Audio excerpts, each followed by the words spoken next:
Hello students, कैसे हैं आप सब। देखो बच्चे, जो लास्ट क्लास थी उसमें हम केमिकल इक्वेशन तक के जो डिस्कस कर चुके थे। Today we will discuss about balance chemical equation and unbalance chemical equation. Okay, तो देखो बच्चों, तो बैलेंस केमिकल इक्वेशन है कि हमें नीड क्यों हुई। एक्चुअली में बैलेंस केमिकल इक्वेशन होता क्या है, तो पहले हम इस बैलेंस केमिकल इक्वेशन को समझ लेते हैं। तो देखो हम कैसे लिखेंगे, number of atom in reactant is equal to number of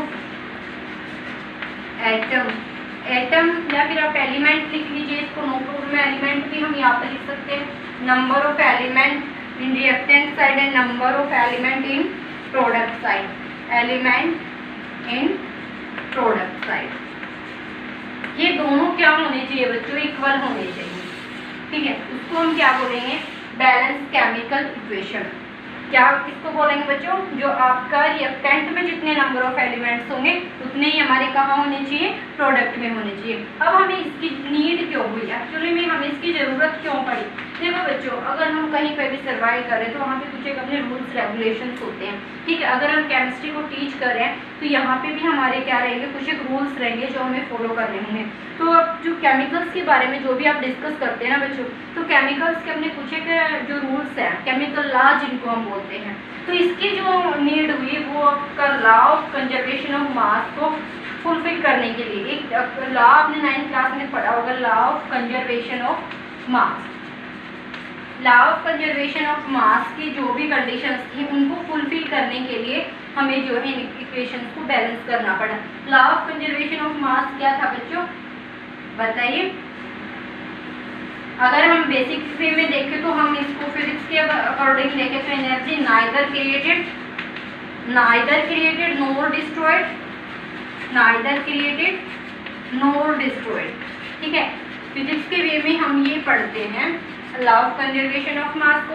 अगर हम केमिस्ट्री के वे में देखें तो देखो बच्चों, mass of reactant will be equal to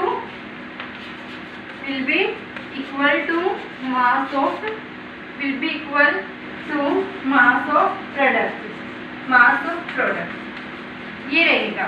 यानी कि क्या होगा बच्चों, लॉ ऑफ कंजर्वेशन ऑफ मास ने ये बोला कि जो मास ऑफ रिएक्टेंट होगा वो हमेशा किसके इक्वल होगा, मास ऑफ प्रोडक्ट के इक्वल होगा। यानी कि जो हमारे पास मैटर होता है उसको ना ही तो हम क्रिएट कर सकते, ना ही हम उसको डिस्ट्रॉय कर सकते। हम सिर्फ उसको क्या कर सकते हैं बच्चों, एक फॉर्म से दूसरी फॉर्म में कन्वर्ट कर सकते हैं। समझ रहे हैं क्या बोल रही हूँ, क्या कि हम उसको कभी भी क्रिएट या डिस्ट्रॉय नहीं कर सकते। एनर्जी और मैटर जो इंटरकन्वर्टिबल होते हैं बच्चों, इसलिए मैं यहाँ पे मैटर यानी कि मास भी बोल सकती हूँ। ठीक है, जो भी मास होता है आपका वो ना ही तो आप क्रिएट कर पाते, ना ही वो डिस्ट्रॉय होता। हाँ, सिर्फ ये चलता रहता है कि वो एक फॉर्म से दूसरी फॉर्म में कन्वर्ट होता रहता है। समझ रहे हैं, तो इस कंडीशन को फुलफिल करने के लिए हमें इक्वेशन को बैलेंस करने की नीड हुई है यहाँ पे। तो देखिए, तो देखो बच्चों, अगर हम अनबैलेंस की बात करें तो जो भी आपकी इक्वेशन होती है कुछ एक तो जो है ऑलरेडी बैलेंस मिलते हैं, कुछ एक आपको बैलेंस करनी पड़ती है। अनबैलेंस केमिकल इक्वेशन की बात करें तो इसका नाम स्केलेटल केमिकल इक्वेशन भी बोलते हैं बच्चों, स्केलेटल केमिकल इक्वेशन। कई बार ये क्वेश्चन आ जाता है, what is skeletal chemical equation, और बच्चे इसको समझ नहीं पाते कि ये कहाँ से आ गया। तो कुछ नहीं है, अनबैलेंस केमिकल इक्वेशन को ही हम स्केलेटल केमिकल इक्वेशन बोलते हैं। तो देखिए, स्केलेटल केमिकल इक्वेशन में क्या होगा बच्चों, number of element of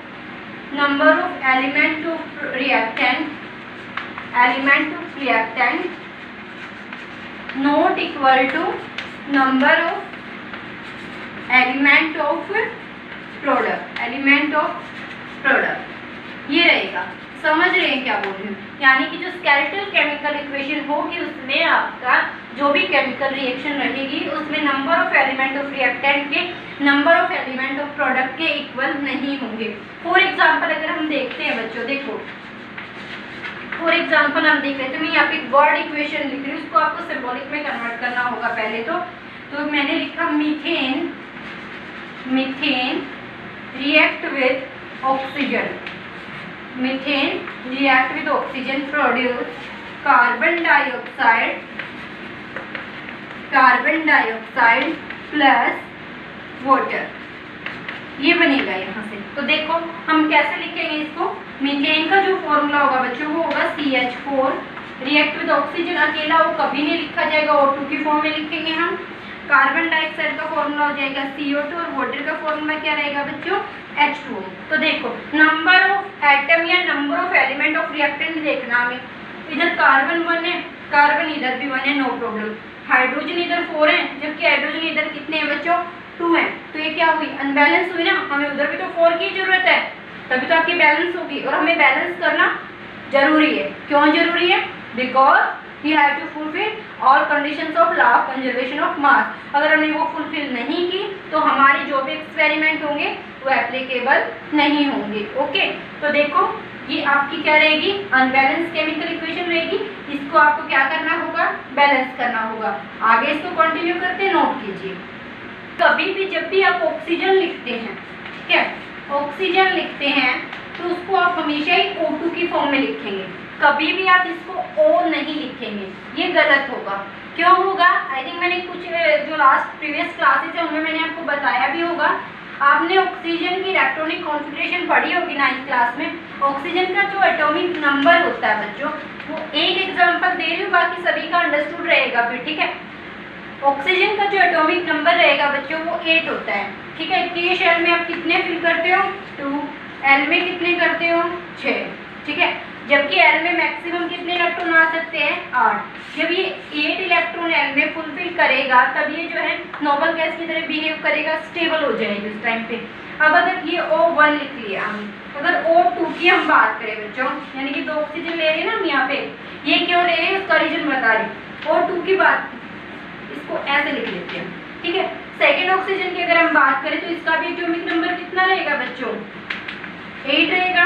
K shell में कितने इलेक्ट्रॉन फिल करेंगे, 2, L में कितने करेंगे, 6 इलेक्ट्रॉन फिल करेंगे, ठीक है। तो अब देखो जब हमारे इन्वायरमेंट में मैनी ऑक्सीजन एटम्स हैं और वो स्टेबल भी नहीं है, देखो 2, 6, 2, 6, जब L में 8 हो जाएंगे तो ये क्या हो जाएंगे, स्टेबल हो जाएंगे। तो उस केस में क्या करेंगे बच्चों, ये जो ऑक्सीजन है इसके फर्स्ट शेल में तो 2 है, K शेल में सेकंड में कितने हैं बच्चों, 6 हैं। देखो हम इसको ऐसे दिखा देते हैं, 3, 4, 5, 6, ठीक है। इधर ये आपकी सेकंड ऑक्सीजन रहेगी, इसका फर्स्ट शेल आपके पास ये है और सेकंड आपका ये है, ठीक है। तो यहाँ पे भी हम 1, 2, 3, 4, 5, 6, और यहाँ पे आपके कितने हैं, 2 इलेक्ट्रॉन, ये K शेल है आपका, ये L है, इधर ये आपका L है, ठीक है। तो क्या करेंगे, क्यों नहीं आपस में इन दोनों इलेक्ट्रॉन को कंबाइन कर लें, ठीक है। अब जब ये दोनों इलेक्ट्रॉन को कंबाइन करेंगे तो इसमें भी कितने हो जाएंगे बच्चों, 8 हो जाएंगे, क्योंकि वो 2 इलेक्ट्रॉन इसके साथ भी काउंट होंगे। शेयर किया इन्होंने अपने इलेक्ट्रॉन दो। अब ये भी क्या करेगा, इसने भी शेयर किया है तो ये भी इसके अंदर काउंट होंगे, तो इसके भी कितने हो जाएंगे, 8 इलेक्ट्रॉन हो जाएंगे। अगर ये फील करना चाहे तो, क्योंकि जो शेयरिंग में इलेक्ट्रॉन आए हैं वो क्या होगा, वो इसको भी फील हो रहे हैं इस ऑक्सीजन को और इसको भी हो रहे हैं। जब ये 8 इलेक्ट्रॉन फील कर रहे हैं तो इट मींस ये कैसे मॉलिक्यूल बन गया बच्चों, एक स्टेबल मॉलिक्यूल बन गया, ठीक है, स्टेबल मॉलिक्यूल। तो इसलिए जो ऑक्सीजन होती है ना, देखो बच्चों क्या होता है, कई बार फॉर एग्जाम्पल आपको भूख लगी है, ठीक है, तो आप क्या करेंगे, बहुत तेज भूख लगी हुई है, आपके पास जो है खाने को जो है लड्डू, रसगुल्ला या शाही पनीर, मटर पनीर, मतलब लग्जरी जो खाना है वो नहीं है आपके पास, आपके सामने सिर्फ जो है सूखी रोटी रखी हुई है एक, ठीक है। तो जब तक आपको लग्जरी खाना ना मिल जाए, ऑप्शनल आपको कुछ भी ना मिले, तो आप क्या करेंगे, आपको भूख बहुत ज़्यादा लगे, आप उससे एक सूखी रोटी को खाकर पानी पी लेंगे, ठीक है। ऐसा ही होगा, क्योंकि आपको भूख मिटाने से मतलब होगा उस टाइम पे, क्योंकि भूख मिटने से आप स्टेबिलिटी फील करेंगे, आपके पास एनर्जी आएगी, आप कुछ कर पाएंगे। क्योंकि अगर भूख लगी हुई है तो आप कुछ भी नहीं कर, अनस्टेबल है आप उस टाइम पे, तो उस भूख को मिटाने के लिए आप सूखी रोटी खाएं। बट जब ऑप्शनली आपके सामने कुछ अच्छा खाना आ जाए, कि आपको चॉइस में रखा कि ये सूखी रोटी है, इधर आपको नान है और जो शाही पनीर और जो है काफ़ी सारी स्वीट्स रखी हुई है, लड्डू है, मुँह में पानी आ गया होगा कुछ बच्चों को, तो कोई बात नहीं, अभी जो है लॉकडाउन चला हुआ, उसके बाद जो आप देख लेना अपने घर पे भी आप इसको बना के कुछ खा सकते हैं। ये काफ़ी फ्री टाइम है जो आप जो अपने घर पे काफ़ी इंजॉय कर सकते हैं। तो देखो बच्चों, अगर आपके सामने इतनी सारी स्वीट्स और लग्जरी खाना रखा हुआ है, इधर सूखी रोटी रखी, आप इसको किसको चॉइस में रखते हैं, लग्जरी खाने को रखते हैं ना, हम सूखी रोटी को क्या करेंगे, साइड करेंगे, क्योंकि उससे हमें जो है ज़्यादा स्टेबिलिटी मिलेगी, इससे कम मिल रही थी उससे ज़्यादा मिलेगी। तो वही बात है बच्चों, जब तक इनको इलेक्ट्रॉन देने वाला कोई बाहर से नहीं आएगा ना, इनके 8 इलेक्ट्रॉन कंप्लीट कराने के लिए, तब तक ये एटम क्या करेंगे, वो सूखी रोटी खाकर ही गुजारा करेंगे अपना, वो सूखी रोटी खाकर ही अपना पेट भरेंगे, यानी कि वो शेयरिंग ऑफ इलेक्ट्रॉन ही आपस में कर लेंगे, जिसकी वजह से ये अनस्टेबिलिटी फील नहीं करेंगे, कुछ हद तक ये स्टेबल हो जाएंगे। तो इसलिए जो ऑक्सीजन है हमेशा O2 की फॉर्म में रहेगा बच्चों, क्लियर है। और एग्जांपल देख सकते हैं, नाइट्रोजन का केस ले लीजिए, नाइट्रोजन भी किस फॉर्म में रहेगी बच्चों, N2 की फॉर्म में रहेगी। हाइड्रोजन की अगर हम बात करते हैं तो हाइड्रोजन को भी आप हमेशा ही H2 की फॉर्म में लिखेंगे, ये भी H2 रहेगा। क्लोरीन अगर हम बात करते हैं बच्चों, तो क्लोरीन भी आपका किस में रहेगा, Cl2। अगर ब्रोमीन की बात करते हैं तो ब्रोमीन भी आप हमेशा कैसे लिखेंगे, Br2। आयोडीन देख लीजिए, आयोडीन भी हम कैसे लिखेंगे, I2। ये कुछ एक ऐसे मॉलिक्यूल हैं जो अपने जो डायमंड फॉर्म में एग्जिस्ट करते हैं, सिंगल नहीं कर सकते, वो मैंने अभी आपको एग्जांपल में बताया है, ठीक है। तो जब भी आपकी वर्ड इक्वेशन ये आ जाए कि this molecule react with this one like hydrogen, oxygen, nitrogen, इस टाइप से कुछ भी लिखा आ जाए तो आपको कभी भी अकेला एलिमेंट नहीं लिखना है, ये माइंड में फिक्स रखना हमें पॉइंट। अब जैसे देखो हम लिखते हैं, एग्जाम्पल लिख रही हूँ बच्चों में, hydrogen react with chlorine, hydrogen react with chlorine, it produce chlorine, it produce hydrogen chloride, hydrogen chloride, ये बना रहा है ये। तो देखिए हमें सबसे पहले हमारा काम क्या रहेगा बच्चों, इस वर्ड इक्वेशन को सिंबॉलिक इक्वेशन में कन्वर्ट करना। तो हाइड्रोजन दे दिया बच्चों, तो डायरेक्ट आपके माइंड में आ जाना चाहिए, हम H नहीं लिखेंगे, हम H2 लिखेंगे, फिर हम यहाँ पे क्या लिखेंगे, Cl2, इसमें कन्वर्ट होगा बच्चों HCl में। क्लियर हो रहा है, समझ में आया ना। अब जैसे देखो और एग्जाम्पल हम लिख सकते हैं इनके, अब क्या लिख लीजिए, nitrogen, nitrogen react with oxygen, oxygen, इससे बन गया आपका नाइट्रोजन मोनोऑक्साइड, नाइट्रोजन ऑक्साइड लिख लीजिए, नाइट्रोजन ऑक्साइड, ठीक है। देखो नाइट्रोजन के लिए हम क्या लिखेंगे बच्चों, N2 लिखेंगे, ऑक्सीजन के लिए क्या लिखेंगे, O2 लिखेंगे, ये आपका क्या बन गया, NO, ठीक है। अभी ये अनबैलेंस है, बैलेंस करना हम अभी आगे सीखेंगे, ये सिर्फ मैं इनके कुछ एक आपको एग्जांपल दे रही हूँ। अगर ऐसा कुछ लिखा आ जाता है तो आप इनको हमेशा इस फॉर्म में लिखेंगे, ना कि अकेले एलिमेंट। अगर आपने अकेले एलिमेंट को लिख दिया तो गलत हो जाएगा आपका, कि आपको सिंबॉलिक इक्वेशन में कन्वर्ट करना ही नहीं आ रहा, ठीक है। और यहाँ से आपका जो है कोई भी एग्जाम हो हमेशा एक क्वेश्चन आ जाता है यहाँ से, तो ये टॉपिक जो है काफ़ी इम्पोर्टेंट है हमारे लिए।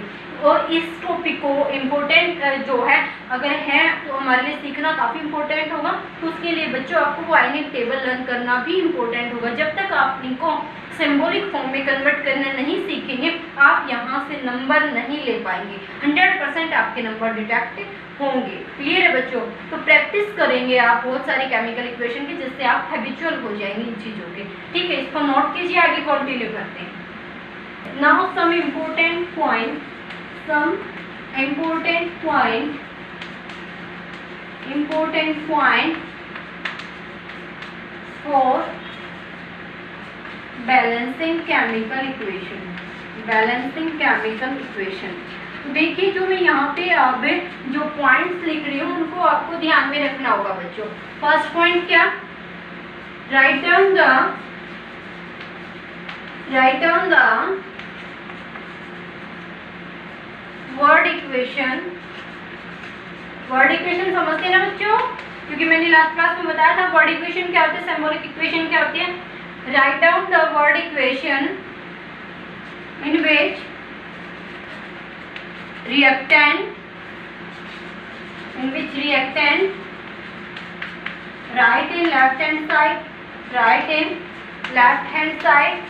and product write in right hand side. Okay बच्चों, सबसे पहला पॉइंट हमारा ये रहेगा, हमें जो भी केमिकल इक्वेशन दे रखी होगी हमें उसका रिएक्टेंट प्रोडक्ट लिख देना होगा। सेकंड पॉइंट क्या रहेगा, convert this word equation in symbolic equation, convert word equation, convert word equation in symbolic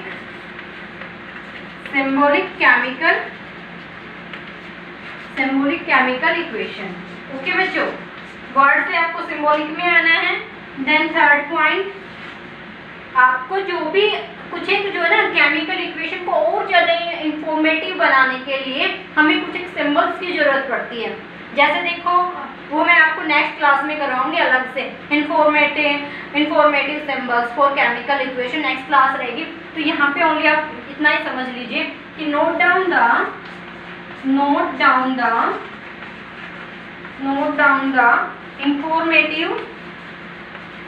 informative symbols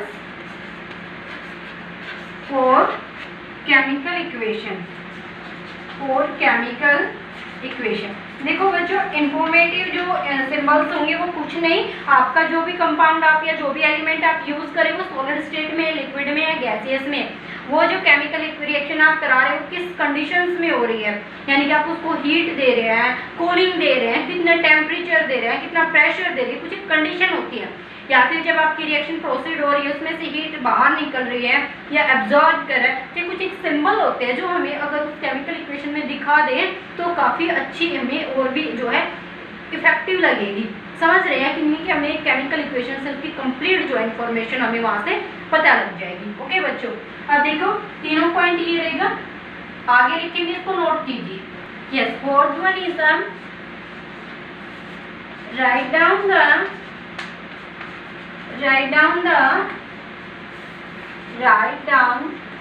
the number of element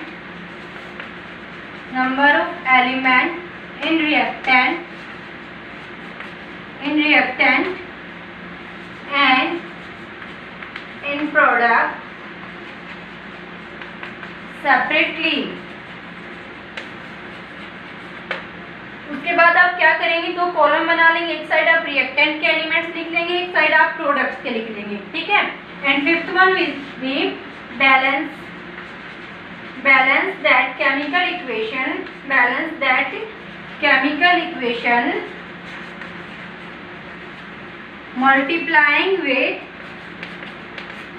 multiplying with a minimum number. किसी भी मिनिमम नंबर से हम उसको मल्टीप्लाई करना start करेंगे और हम इक्वेशन को बैलेंस करेंगे. समझ रहे हैं बच्चे? देखो, अब हम एक इक्वेशन लिखते हैं, उसका एग्जांपल देखकर आपको ये और क्लियरिटी आएगी.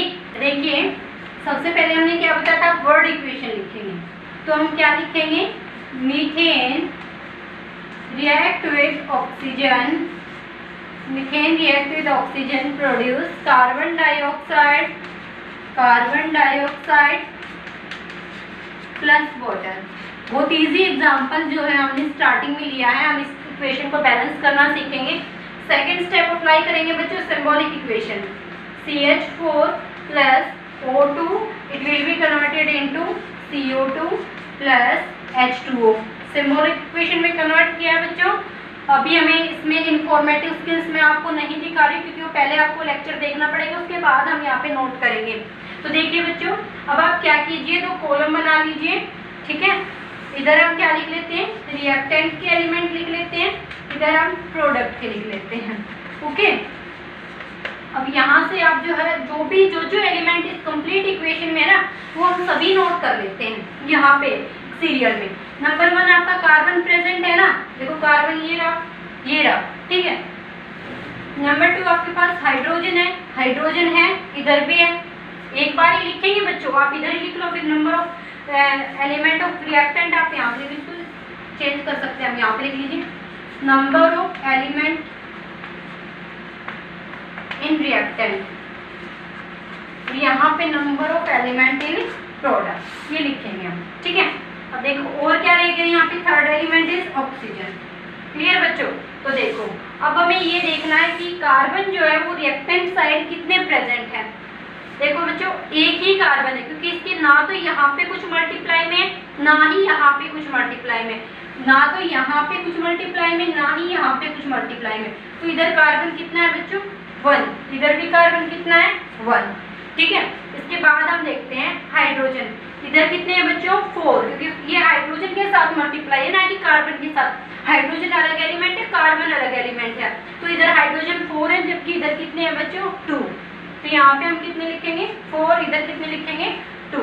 अब ऑक्सीजन देख लेते हैं, इधर कितने हैं 2, रिएक्टेंट साइड कितने हैं बच्चों 2, इधर प्रोडक्ट साइड कितने हैं 2 and 1 3। ठीक है, तो देखो जो पहले कम नंबर होगा ना हम उसको मल्टीप्लाई कर लेते हैं। तो देखो हाइड्रोजन है, क्यों ना हम इसको इधर 2 से मल्टीप्लाई कर दें, तो इधर भी 4 हो जाएगा, इधर भी 4, तो यानी कि मुझे यहाँ पे हमेशा मल्टीप्लाई आप आगे करेंगे, ये ध्यान रखना। मल्टीप्लाई आप कभी भी ऐसे नहीं करेंगे कि जैसे यहाँ H2 था इसके साथ ही 2 मल्टीप्लाई करके इसको 4 कर दिया, नहीं, ये गलत रहेगा। क्लियर है बच्चों, क्योंकि ऐसा मॉलिक्यूल कोई एग्जिस्ट ही नहीं करता। आप कभी भी देखो, मैं एक एग्जांपल देती हूँ, आपका कोई भी नाम है, जैसे सुमित, सोनू, मोनू, चीनू, जो भी है, ठीक है, और अगर आपके नाम कोई बिगाड़ दे तो क्या आपको अच्छा लगेगा? नहीं लगेगा ना। चीनू को नूची बोलने लग जाए, उल्टा आप उसको करके बोल रहे हैं, या फिर सोनू को नूसो बोल रहे हैं, मोनू को नू बोल रहे हैं, कुछ मतलब ऐसे क्या हो रहा है कि अगर आपको खुद को फील नहीं हो रहा है अच्छा, तो क्या इन एलिमेंट्स को फील होगा? नहीं भाई, इनको भी फील नहीं होगा। ठीक है, कि नेचर के लॉ जो है हर एक जगह एक जैसे ही अप्लाई होते हैं, तो यहाँ पे आपको इनकी जो बनावट है वो नहीं बिगाड़नी है। ध्यान रखना, जो मॉलिक्यूल है उसको वहीं रखना है। हाँ, उसको आप आगे मल्टीप्लाई करके उसके मॉलिक्यूल्स को बढ़ा या घटा सकते हो, बट उसके स्ट्रक्चर को चेंज मत करना। समझ रहे हैं ना, उसके ढांचे को मत बिगाड़ना। अगर आपका कोई नाक, कान, हेयर्स या कुछ भी कट कर दे तो आपको कैसा फील होगा? बुरा फील होगा ना, तो इनको भी बुरा फील होगा, देख लेना। आप कभी भी इनके स्ट्रक्चर्स को चेंज नहीं करेंगे। ठीक है, तो देखो हम यहाँ पे 2 से मल्टीप्लाई किए। चलो अगर यहाँ पे 2 से मल्टीप्लाई किया तो ऑक्सीजन पे भी तो इफेक्ट आया ना बच्चों। तो ऑक्सीजन अब कितने हो गए? 2 और 2 4 हो गए। इधर तो कितने हो गए? 4 हो गए। तो अब क्यों ना हम इसको भी 2 से मल्टीप्लाई कर दें, ये भी कितना हो जाएगा? 4 हो जाएगा। तो इसको 2 से मल्टीप्लाई कर दीजिए। क्लियर हुआ? तो फाइनली आपकी इक्वेशन, बैलेंस इक्वेशन क्या बन गई बच्चों? CH4 plus 2O2 and CO2 plus 2H2। अब ये इक्वेशन क्या है आपकी? बैलेंस केमिकल इक्वेशन है। कैसी इक्वेशन है बच्चों? Balance chemical equation. ठीक है, इसको नोट कीजिए। नेक्स्ट एग्जांपल करते हैं। Yes, next one is sodium. Sodium plus oxygen, sodium plus oxygen converted into sodium oxide. Sodium oxide. तो देखो बच्चों, हम इसके फॉर्मूले लिख लेते हैं पहले। Symbolic form, sodium Na, oxygen O2 converted into Na2O, ये इसमें एग्जिस्ट करेगा। ठीक है, तो देखो अब यहाँ पे एक क्वेश्चन आ रहा होगा बच्चों के माइंड में कि यहाँ पे अब ऑक्सीजन अकेला कैसे आ गया? आ रहा होगा ना। तो देखो बच्चों, यहाँ पे इसको इलेक्ट्रॉन देने के लिए अब इसको लग्जरी खाना मिल गया। यहाँ पे इस अकेली ऑक्सीजन को यहाँ पे लग्जरी खाना मिल गया। 2 सोडियम बैठी इसके पास जो इसको दोनों इलेक्ट्रॉन देंगी। एक सोडियम 1 इलेक्ट्रॉन देगी, 2 सोडियम कितने इलेक्ट्रॉन देंगे? इसको 2 देंगे। पहले इसके पास कितने थे? 6 थे ना।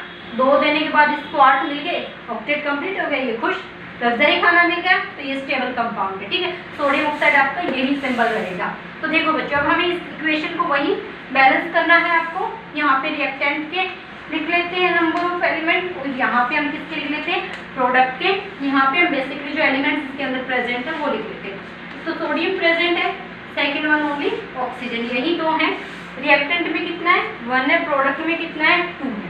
ऑक्सीजन रिएक्टेंट साइड कितने हैं? 2, इधर कितना है? 1। किसी को भी मल्टीप्लाई कीजिए, सेम बात है। क्लियर हो रहे हैं? तो देखो क्या करें, आप ऐसा कीजिए, जो प्रोडक्ट साइड है इस सोडियम को 2 से मल्टीप्लाई कर दीजिए बच्चों। ठीक है, इसको 2 से मल्टीप्लाई कर दीजिए। इसको 2 से मल्टीप्लाई किया तो ऑक्सीजन तो आपके कितने हो गए? 2 ही हो गए, क्योंकि ये 2 ऑक्सीजन के साथ तो मल्टीप्लाई होगा ना। ऐसा नहीं है कि जो आगे आप लिख रहे हो ओनली इसी के साथ मल्टीप्लाई, ये इसके साथ भी मल्टीप्लिकेशन में है। जिसके नीचे लिखा हुआ है ये सिर्फ इस एलिमेंट के साथ मल्टीप्लिकेशन में है। तो अब इधर कितने हो गए? प्रोडक्ट में सोडियम 4, ऑक्सीजन कितने हो गए बच्चों? 2। तो ऑक्सीजन तो बैलेंस हो गई। अब हम इस 1 को भी किससे मल्टीप्लाई करते हैं? 4 से। तो बैलेंसिंग केमिकल इक्वेशन क्या आ जाएगी? 4Na plus O2 and 2Na2O। Okay बच्चों, देखो बहुत इजी प्रोसेस है, कुछ नहीं करना। अगर आप इनको वर्ड से सिंबॉलिक में कन्वर्ट करना आ गया ना तो आगे का तो काफ़ी इजी प्रोसेस है, कुछ भी नहीं है फिर। ठीक है, जिन बच्चों का काफ़ी अच्छी पकड़ है केमिस्ट्री पे, वो यहाँ से ये भी समझ जाएगा कि बेसिकली ये कंपाउंड्स कैसे बन रहे हैं। ओके बच्चों, तो आज की क्लास में इतना ही। बच्चों अगर वीडियोस पसंद आई तो लाइक एंड शेयर करना ना भूलें। जो बच्चे फर्स्ट टाइम वीडियो को देख रहे हैं चैनल को सब्सक्राइब भी कर लें।